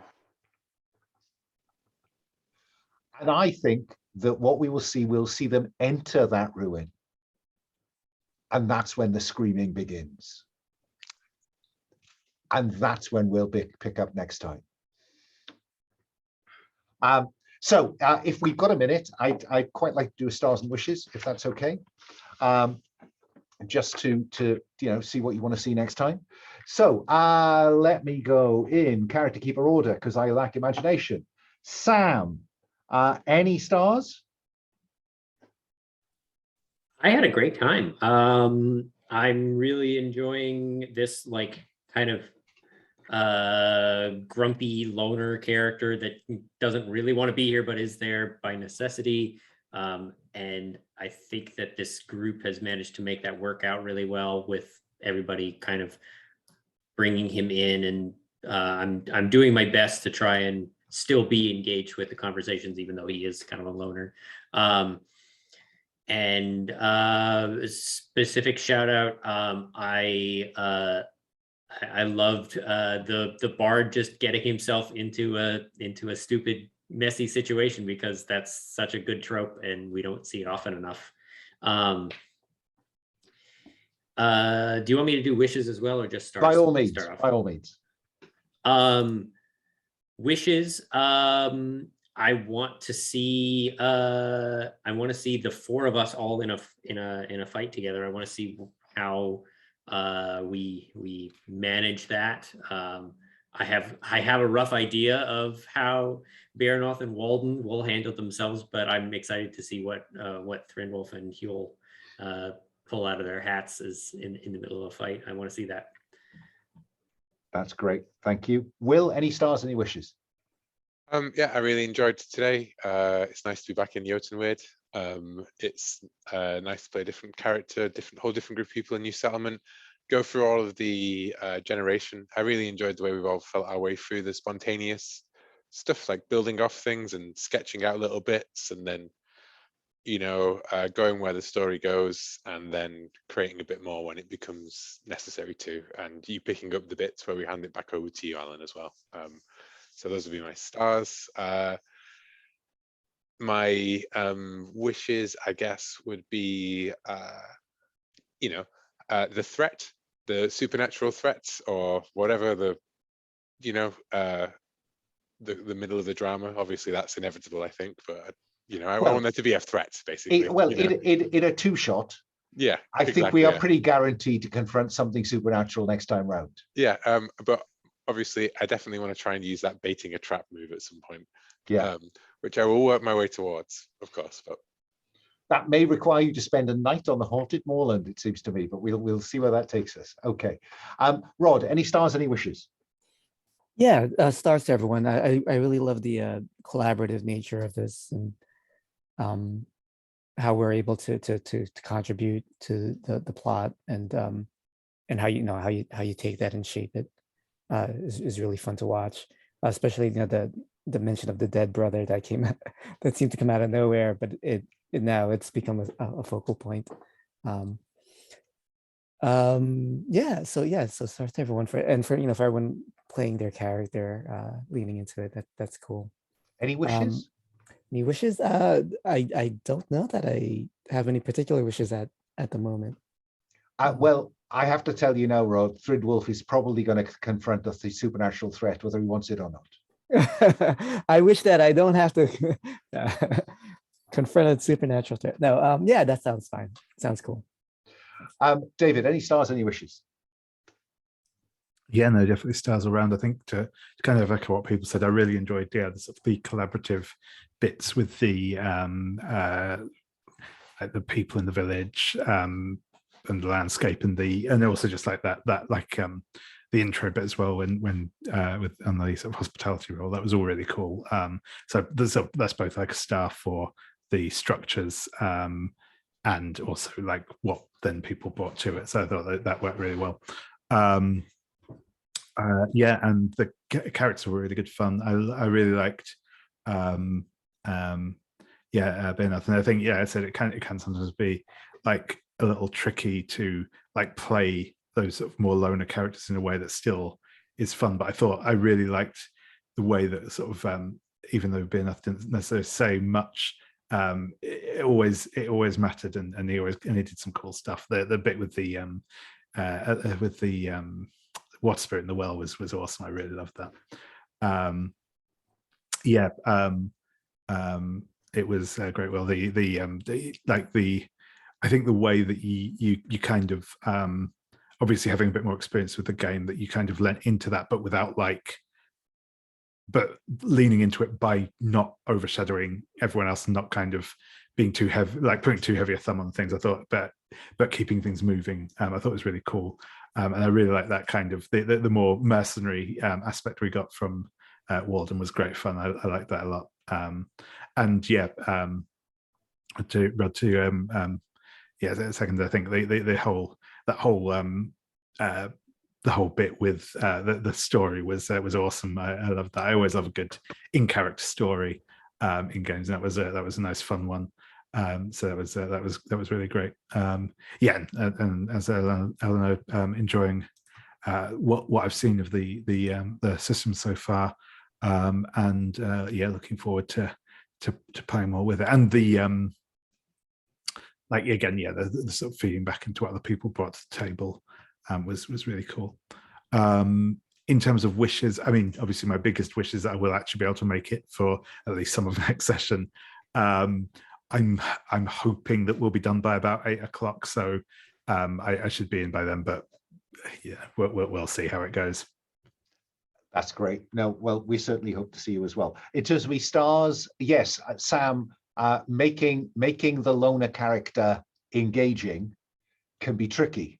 But that was, he's a really engaging character. I think the interesting combination of the loner kind of character and the site opens up all sorts of interesting possibilities. That I thought was an unusual choice, but quite a very interesting one. I like that one. Rod, I am always impressed when someone doesn't just say, I tell a story of how I embarrassed myself at a wedding, but instead tells us the story. That was fantastic. Thank you for that. Will, yeah, Walden, but how much will this pay? We would get paid for this, wouldn't we? Just to remind you that I'm not entirely in this just for the benefit of humanity. There is other things at play here. The consistency is lovely. And also your urge to wander off into a haunted moorland on your own. Well, wander's too strong a word, but you know what I mean. And David, yeah, Hywel. I thought that Hywel handled his time at the high table really neatly, and then dealt really neatly with the air. He's the sophisticate, I think, around the table. Not as funny as Thrydwulf, but probably, slightly more acute in where he pushes his questions. So that was all great. Wishes, yeah, I want to confront a supernatural threat. I want to, have you push to the edge maybe, but we'll see where that takes us next time. So let me stop the recording. Say goodbye to the internet.